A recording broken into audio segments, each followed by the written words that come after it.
Mesdames,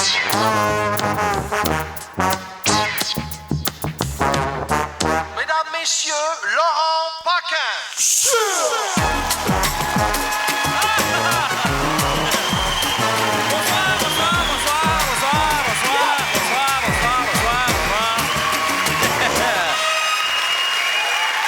Bonsoir!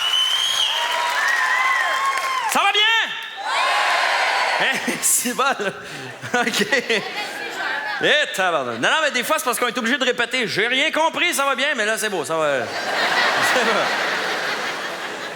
Ah, pis de la marde. J'ai rien compris, ça va bien? Ah, ben, j'ai toujours trouvé ça un petit peu quétaine de commencer comme ça, mais on dirait que pour un humoriste, hein, on dirait que c'est la meilleure façon qu'on a trouvé de commencer. Tu sais, chaque métier a sa façon de commencer. Tu verras jamais, je sais pas, un avocat arriver en cours et dire « Votre honneur, messieurs, mesdames du jury, êtes-vous en forme? » J'ai rien entendu! Non, mais c'est une question banale, mais moi, en même temps, c'est une question qui m'a toujours un peu stressé, moi. Moi, c'est plus fort que moi. Avant chaque spectacle, je peux pas m'empêcher de me demander qu'est-ce que je ferais s'il fallait que les gens répondent non. Ça va bien?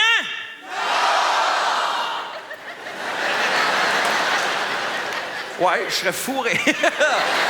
Ah, ouais. Hey, question banale aussi, une autre question. Tiens, levez donc la main. Ceux qui me voient en spectacle, là, live, là, pour la première fois de leur vie, levez donc la main. Voir. OK, baissez, là. OK. OK. Ah, boy. Pas de pression pantoute, finalement. Hein? C'est tout le monde. OK. Non, mais c'est bête, mais réalisez-vous, à soir, là, c'est la seule chance que j'ai de vous donner une bonne première impression. Vous vous en sacrez, vous autres, hein, c'est ça? Non, mais, s'il vous plaît, c'est important, la première impression. Tu sais, le premier contact avec une personne, c'est déterminant. Hein? Tu rencontres quelqu'un pour la première fois de ta vie, tu vas faire quoi? Mettons, tu vas lui serrer la main. Juste ça. Bien, avec ça, la personne peut se faire une opinion sur toi. C'est quoi la poignée de main la plus désagréable au monde? La moite? La molle? Oui, la molle. En fait, pire que ça, ça serait molle puis moite. Hein, t'as l'impression de serrer une tranche de foie de veau. Non, mais c'est vrai que la molle, c'est la pire, parce que pour moi, une main molle, je trouve ça insultant. Moi, c'est comme si la personne me disait en pleine face, « Écoute, tu vaux même pas la peine que je serre. » Qu'est-ce que tu veux? L'effort que ça me demande est plus grand que l'intérêt que j'ai pour toi. Ah, même à la limite, là, si je pouvais m'éviter d'avoir à avancer le bras, ça ferait bien mon affaire. Ah, puis fuck off. Si tu me serres la main, si tu viens chercher.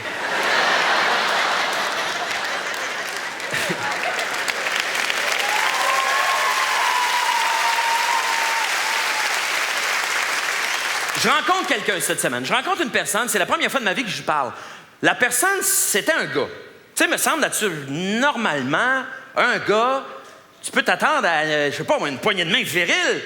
J'y serre la main. Une main molle, là. Tu sais, tellement molle, il a fallu que je check pour être sûr que c'était sa main que je tenais, là.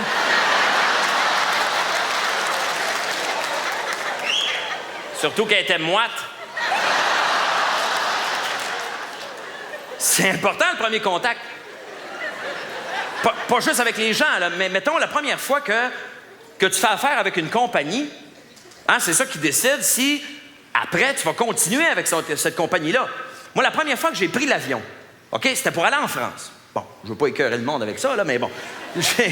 Et j'ai dû prendre la compagnie aérienne la plus cheap qu'il y avait. Je la nommerai pas parce que je veux quand même pas faire de mauvaise publicité, là, mais mettons, ça commence par Air et ça finit par Transat. J'en dis pas plus. OK. Non, mais OK. Non, c'est peut-être juste le vol que j'ai pris qui était de même. Ça se peut. C'est juste que, écoute, tout était cheap, là, tout. La bouffe, le service, le confort. Tellement cheap, quand on a atterri, j'étais sûr que le pilote allait venir nous voir pour dire « Puis, comment qu'on s'arrange pour le gaz?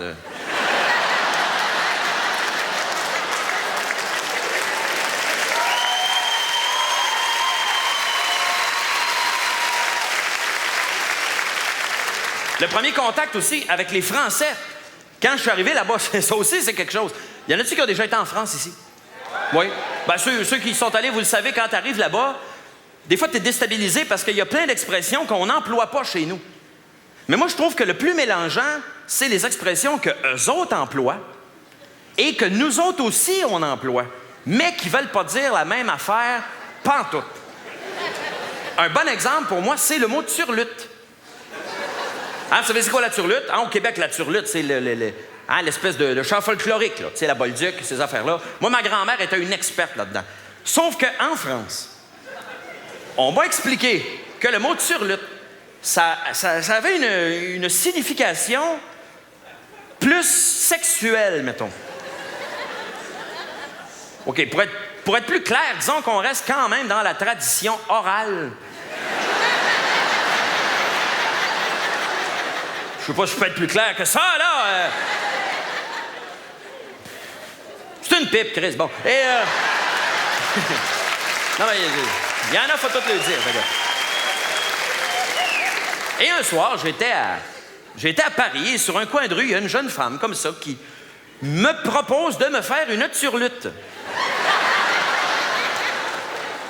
Bah, je dis, écoutez, vous pouvez toujours essayer, mais vous ferez sûrement pas mieux que ma grand-mère.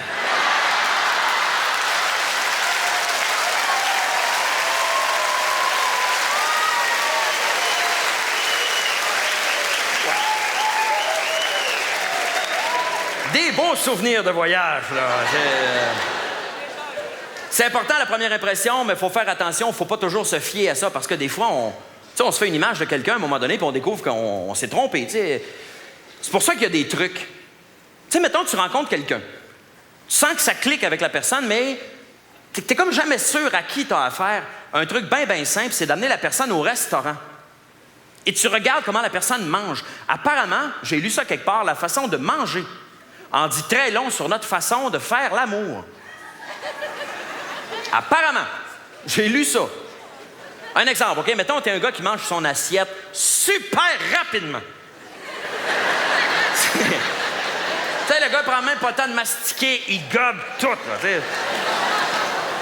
C'est ça. Vous avez la réponse. Il y a des chances que tu sois un éjaculateur précoce. Attention, je ne sais pas si c'est vrai, là. C'est pas moi qui dis ça, je l'ai lu. Tout ce que je sais, c'est que depuis que j'ai lu ça,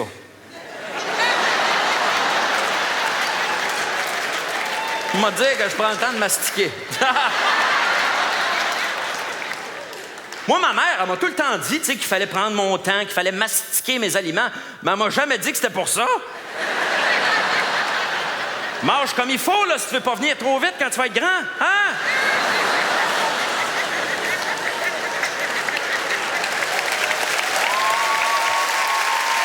Je sais pas, hein?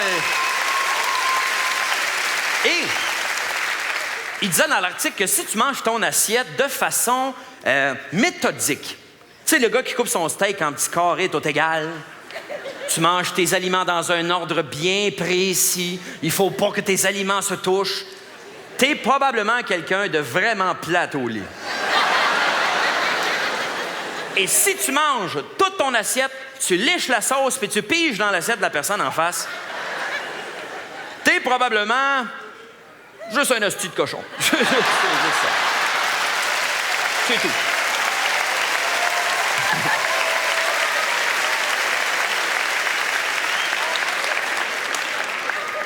Un autre truc pour savoir à qui on a affaire, j'ai découvert ça dernièrement, je me suis rendu compte qu'on peut savoir bien des affaires sur une personne juste avec son prénom. C'est vrai, quelqu'un que tu n'as jamais rencontré de ta vie, tu peux quand même savoir bien des affaires. Par exemple, mettons, un gars qui s'appellerait Frédéric Alexandre. Tu sais qu'il est fraîchier. C'est sûr. Tu sais, tu peux savoir, par exemple, qu'une femme est grand-mère ou arrière-grand-mère quand elle porte le nom d'une couleur. Blanche, rose, violette, kaki.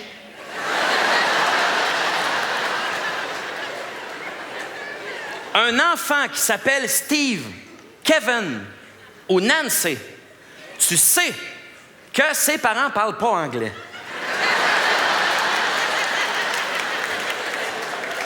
savoir d'avance qu'un enfant de 4 ans va avoir de la misère dans la vie quand il s'appelle Rodrigue.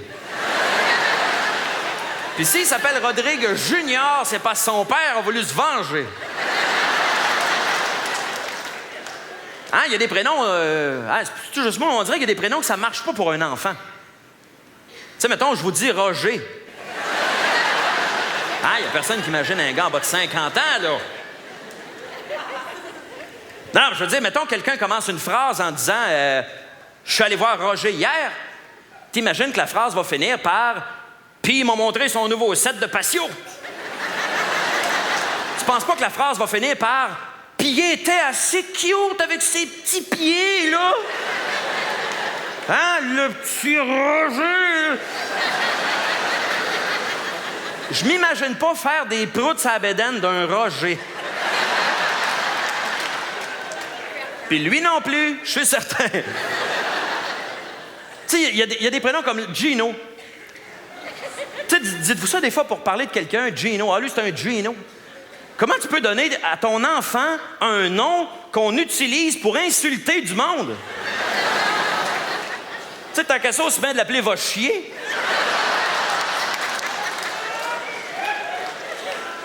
Puis, non, mais je ris pas du gars qui s'appelle Gino, parce que pensez-y, ce gars-là, là, il aura beau être un homme fin, un homme doux, un homme rose, dans la tête de tout le monde, ça reste un Gino. Hein, on dirait que Gino, c'est un prénom qui vient avec du poil. Il y a des prénoms qui viennent pas de seul. Gino, ça vient avec du poil. Ingrid, ça vient avec des yeux bleus. Hein? Fernande, ça vient avec du sucre à la crème. Puis René Charles... vous compléterez chez vous. Tout le monde a sa réponse. Parfait. Non, mais c'est important, le nom de quelqu'un. Le prénom d'une personne, ça va influencer des décisions importantes dans ta vie. Il y a des prénoms qui inspirent confiance. Tu sais, mettons, une Marie fait du porte-à-porte, tu y achètes une barre de chocolat. Maurice, tu y achètes un portefeuille en cuir puis tu fermes ta gueule. T'sais.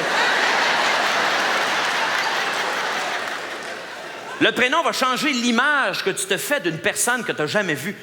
OK, quelqu'un que vous n'avez jamais vu. Moi, je connais une fille qui s'appelle Soleil. Bon, OK, tu te fais pas nécessairement une image de la fille, mais tu peux te faire une image de ses parents. Ah...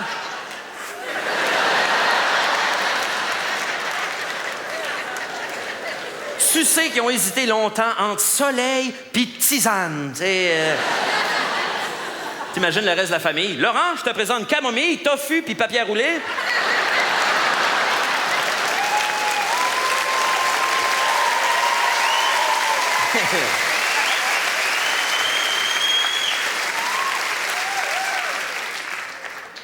La fille qui s'appelle Natacha.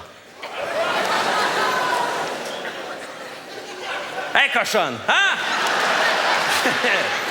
Non, je m'excuse pour celle qui s'appellerait Natacha, mais c'est de même. Dans l'imaginaire des hommes, vous êtes supposé être cochonne. On n'a jamais entendu parler de Sainte Natacha, là. Même là, juste dire Sainte Natacha, me semble que c'est excitant. Il y a des prénoms, c'est le contraire complètement. Hein? Georgette, mettons. Ah, ben... En tout cas, vous autres, je sais pas, mais moi... je sais pas, il me vient pas d'image cochonne avec Georgette. Même, je suis sûr que le mari de Georgette, il a trompe avec Natacha. La preuve que le prénom de la personne va changer l'image qu'on se fait, c'est que, tu sais, quand tu lis le journal, mettons le journal de Montréal, mettons, tu sais, il y a souvent des petites annonces de lignes érotiques, hein, ou d'agences d'escorte. Eux autres, ils ont compris comment ça marche. Parce que les filles s'appellent toutes Natacha, Sabrina ou Cindy. Il n'y a pas de Huguette, Solange ou Bérangère, tu sais. Compose le 1976 oral et confie tes fantasmes les plus pervers à Yvette. Bon. Pas sûr. Non, mais ça, OK, ça c'est juste des exemples. Ça, c'est pas toujours vrai, c'est sûr. Là, C'est sûr qu'à quelque part dans le monde, il existe une... Je sais pas moi, une religieuse qui s'appelle Natacha. À quelque part, il existe une danseuse nue qui s'appelle Georgette. En Abitibi, sûrement. Hein? Mais il y a une chose qui est sûre, par contre, c'est que j'ai jamais rencontré un trou de cul qui s'appelait Laurent.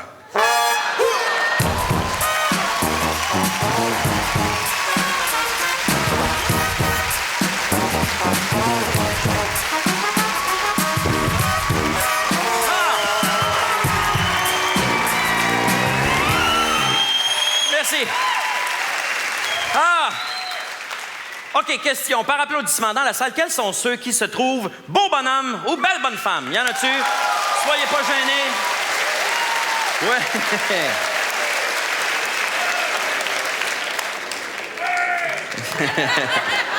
OK, c'est un congrès de fraîchiers à soir, c'est ça?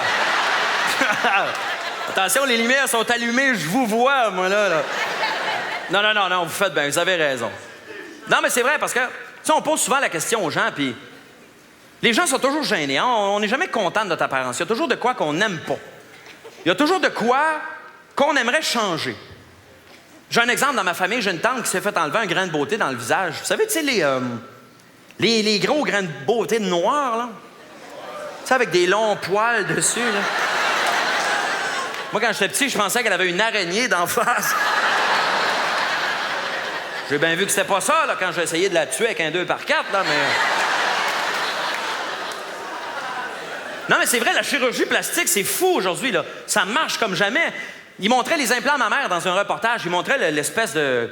Ben, l'implant comme tel, là, c'est-à-dire l'affaire ronde, là. Ça a l'air d'une pizza pochette, d'ailleurs. Pour ceux qui n'ont jamais vu ça, là. Paraît d'ailleurs que dans les deux cas, la prothèse ou la pizza pochette, il y a un danger. Que ton corps la rejette. En tout cas, vous êtes avertis. Non, mais il disait, apparemment, il y aurait vraiment un danger. Ça a l'air. Il disait ça dans le reportage, que la prothèse se déplace.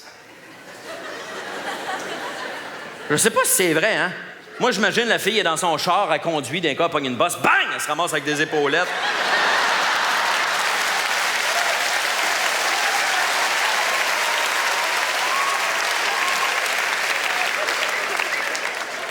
Bon, OK, là, je parle des autres, hein? Mais moi aussi, si on me donnait la chance de changer n'importe quoi, je suis pas plus cave qu'un autre, je le ferais, moi aussi. Si on me dit du jour au lendemain, tu changes ce que tu veux, je le ferais.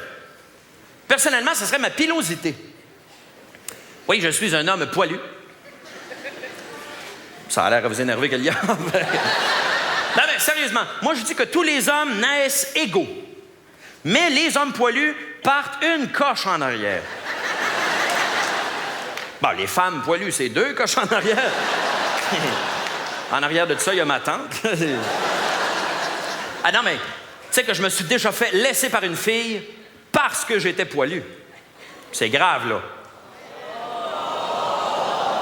Bon, elle, c'est pas qu'elle aimait pas ça, c'est parce qu'elle était asthmatique. Mais quand même!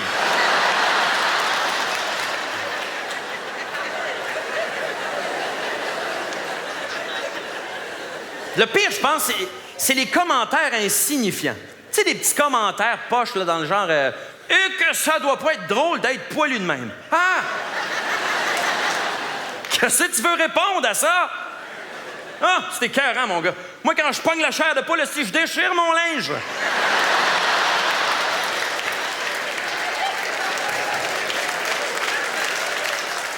C'est rien, ça, la fin de semaine, là. Je travaille dans un car wash. Puis ils me rentrent une barre dans le cul, puis ils me font tourner vite, vite.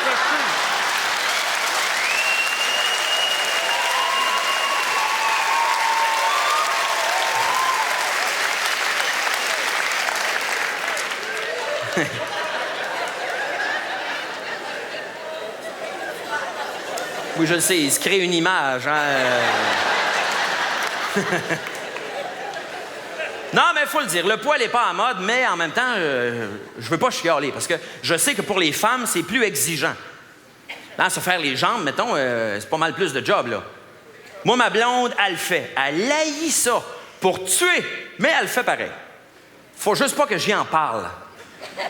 C'est dans le genre, Minou, c'est parce que tu piques. Ben, toi aussi, tu piques, tu sauras. Ben non, c'est sûr, c'est vrai. Non, mais c'est un point. C'est juste que moi, ma barbe, tu sais, ça fait viril. Toi, tes jambes, ben, ça fait viril. Non, OK, mais il faut admettre une chose. C'est vrai, les gars, on est peut-être, je dirais, plus superficiels que les filles quand vient le temps de choisir quelqu'un. Tu sais, on aime beaucoup plus les belles personnes. Hein? Moi, j'ai une chum de fille qui m'a déjà dit « Ah, toi, Paquin, on le sait bien, hein? Tu sortirais même pas avec cette fille-là si elle était pas belle pis tout, hein? »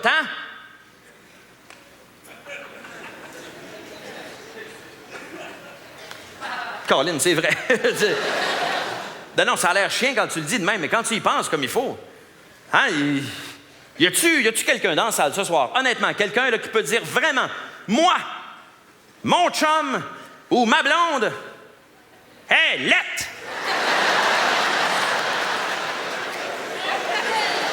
Non! En haut? Non. Ben non, mais il n'y a personne qui dit ça, c'est sûr. Là, attention, on s'entend, là. C'est pas obligé d'être un pétard, mais il me semble que quand tu sors avec quelqu'un, il faut au moins que tu y trouves un petit quelque chose. T'as jamais vu quelqu'un arriver chez eux puis dire à ses parents, « Papa, maman, je vais vous présenter ma nouvelle blonde. Faites pas le saut. Mais, elle est. Non, mais, elle est. Plastique, elle est. Ah! Il n'y a personne qui dit ça. Là, je le sais, il y a toujours au moins une personne pour venir dire que la beauté, c'est pas important. Ah, non, ça, tout le monde est d'accord. C'est vrai, la beauté, c'est pas ça qui est le plus important. Mais moi, c'est quand quelqu'un dit « Oh, moi, la beauté, je regarde même pas ça. » Non. Ça s'appelle de la bullshit. C'est tout le monde regarde ça, la beauté. Des fois, on s'en rend même pas compte. Tu lis le journal, puis tu tombes par hasard sur les avis de décès. Tu vois une photo d'une belle fille cute. Hein, tu dis quoi? Tu vas dire « Colin, c'est-tu de valeur pareille, hein? » Gare, ça a été cute. Ça veut dire quoi, ça? Que c'était laid, ça serait tant mieux? Un accident a fait 2 victimes aujourd'hui. Heureusement, il était laid. Heureusement. Tout le monde préfère la beauté. Hein? Tu vas au pet shop pour t'acheter un chat. Tu vas prendre le plus beau. Tu as le choix entre 2 manteaux. Tu vas mettre le plus beau. Tu diras pas, je vais mettre le plus laid, parce que lui aussi a le droit d'être porté. On t'organise un blind date. C'est quoi la première chose que tu veux savoir? Ah, es-tu belle? Es-tu beau? C'est normal, ça. D'ailleurs, là-dessus, j'aurais peut-être un conseil pour les gars. Dans un blind date, là, un chum de gars va s'arranger normalement pour te présenter une belle fille. Mais si c'est une chum de fille qui organise le blind date, informe-toi avant. Tu lui demandes. Ça se demande, ça. Hey, comment ta chum? Si elle répond, elle est fine.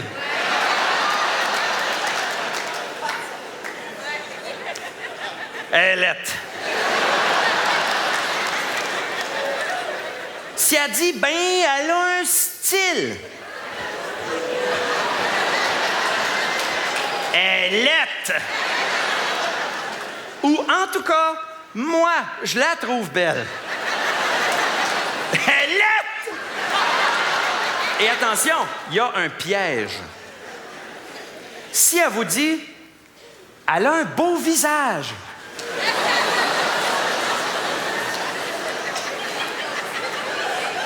Elle a un gros cul.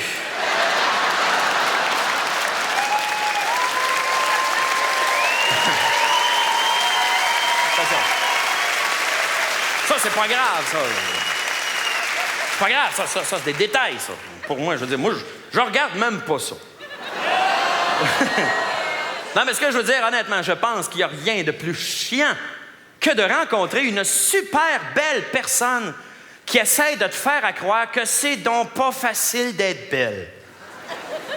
Ça écoeure, hein? Oh, c'est pas facile d'être belle. Je te dis des fois, j'aimerais ça être moins belle. Mange de la merde! C'est quoi cette phrase-là? J'ai vu ça à la TV l'autre fois. C'est une actrice qui disait ça. Je pense que c'est Halle Berry. Ben oui, la Catwoman, elle vient de dire ça. Ah, ben, des fois, j'aimerais ça être moins belle. Regarde. C'est parce que si t'étais pas belle, là, tu serais caissière chez Walmart.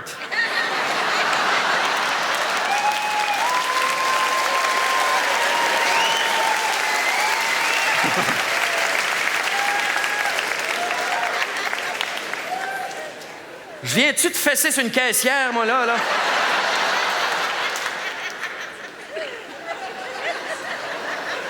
C'est de l'humour! Non, mais le pire, je pense, c'est quand la fille n'est pas si belle que ça. Tu sais, genre, oh, c'est pas facile d'être belle. Ah ouais, t'en as entendu parler ou? Y avait-tu un reportage là-dessus à TV ou? Non, je fais des blagues, mais en même temps, tout le monde est pas mal d'accord pour dire qu'on accorde trop d'importance à l'apparence physique. Hein? Moi, je trouve que c'est vrai, puis je trouve que c'est injuste. Pour ceux qui sont laids, je parle. Non, mais c'est vrai, hein, c'est prouvé. Ils ont fait des études scientifiques. C'est prouvé qu'une belle fille en panne sur le bord de l'autoroute, elle va se faire aider dans les secondes qui suivent. La fille laide, elle peut attendre pendant des heures. Elle a peut-être un rendez-vous super important. On s'en crisse, elle est laide. Pire que ça, à l'école primaire, les enfants qui sont beaux, ils ont souvent des meilleures notes que les autres parce que le prof s'occupe plus d'eux autres. Ça a l'air exagéré quand tu le dis de même, hein? Mais quand tu y penses comme il faut, la belle petite fille cute qui dit « Je comprends pas », me semble que tu as envie de l'aider. Hein? Ça te pogne au cœur, là. Tu te sens investi d'une mission. Communiquer ton savoir. Mais le petit gros boutonneux avec des fonds de bouteille qui dit « Je comprends pas », ben étudie, Chris.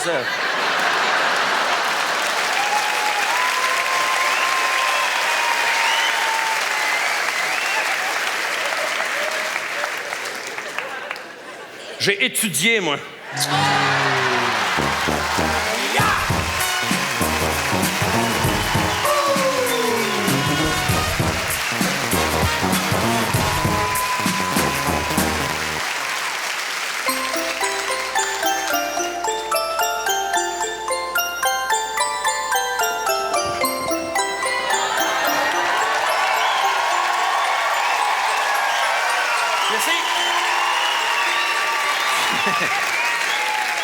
Méchant pétard! Nous en sommes à la partie éducative du spectacle. Vous savez, moi, je suis de ceux qui pensent qu'on doit dire les vraies choses aux enfants. C'est pourquoi... Merci. C'est pourquoi ce soir, j'ai eu envie de vous chanter des extraits de mon album pour enfants. Un album qui va sortir éventuellement, là. Aussitôt les injonctions levées. C'est un album dans lequel j'explique les différents aspects de la vie aux enfants. Et la première chanson que j'ai eu envie de vous interpréter ce soir s'intitule « Le Viagra, expliqué aux enfants ». Et ça va comme suit.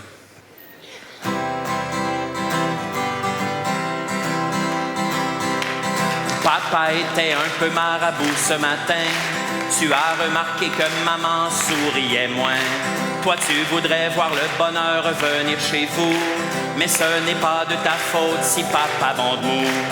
Papa bande mou, papa bande mou, papa bande mou, papa bande mou. Tout le monde! Papa bande mou, papa bande mou, papa bande mou, papa bande mou. Maintenant ton papa a avalé une pilule bleue. Oui, mais pourtant c'est ta maman qui se sent mieux. Il était temps car les deux allaient devenir fous. C'est ça qui arrive quand ton papa bande mou. Papa bande mou, papa bande mou, papa bande mou, papa bande mou. Y'en a qui chantent pas. Papa bande mou, papa bande mou, papa bande mou, papa bande mou. ceux qui chantent pas, c'est parce qu'ils se sentent concernés. Maintenant, ton papa a retrouvé toute sa vigueur, même plusieurs fois par jour et à n'importe quelle heure. Ce qui a causé à ta maman bien de la peine. Ton papa a sacré son camp avec la gardienne. Parce que papa bande dur, papa bande dur, papa bande dur, maman fait dur, papa bande dur, maman fait dur, papa bande dur, maman entame des procédures. Voici maintenant la morale de cette chanson. Contentez-vous de ce que vous avez dans vos caleçons. Oh, dis-moi, mon papa, quand reviendras-tu chez nous?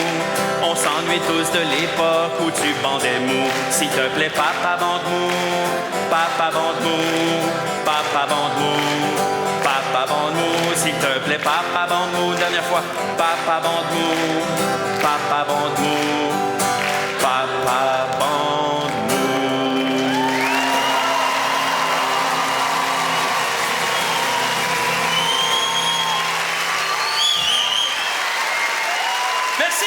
Merci beaucoup. La prochaine chanson, parce qu'il y en a d'autres. Oui, voyez-vous. Voyez-vous, moi, je suis comme une espèce de Carmen Campagne, mais masculin. La différence, c'est que moi, j'aime les enfants.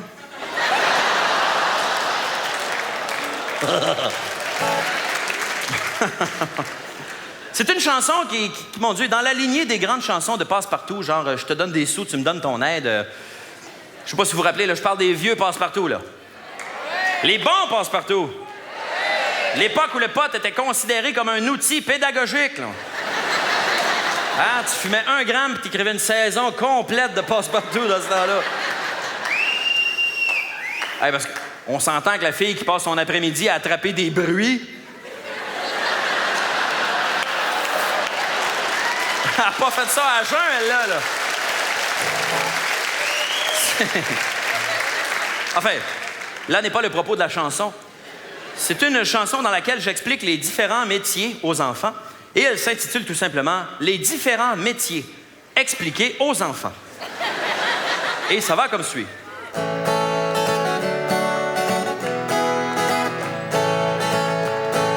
D'abord, il y a le plombier avec sa craque de plombier. Puis il y a le déménageur avec sa craque de déménageur.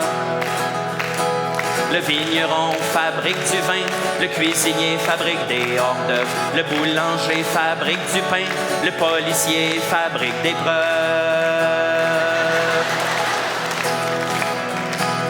Chacun son métier et les vaches seront bien gardées. Chacun son métier et les bœufs seront bien armés. Le fleuriste nous vend des fleurs, le quincaillier nous vend du fer, le dépanneur vend de la liqueur, le député vendrait sa mère.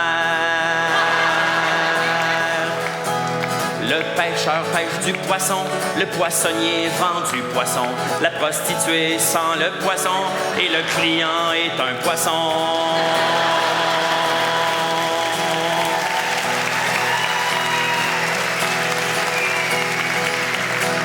Chacun son métier et les vaches seront bien gardées. Chacun son métier et Robert Gillet sera congédié. Le pâtissier fabrique des beignes, le policier mange des beignes, le fonctionnaire se pogne le beigne et le lifeguard te surveille pendant que tu te baignes.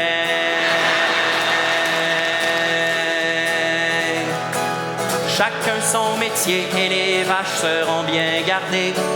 Chacun son métier et les humoristes seront bien payés. Merci. Ah, merci beaucoup. Ah, merci. Parce que vous avez été fin, il y en a une autre. Eh oui, c'est de même ça marche. Le chantage émotif.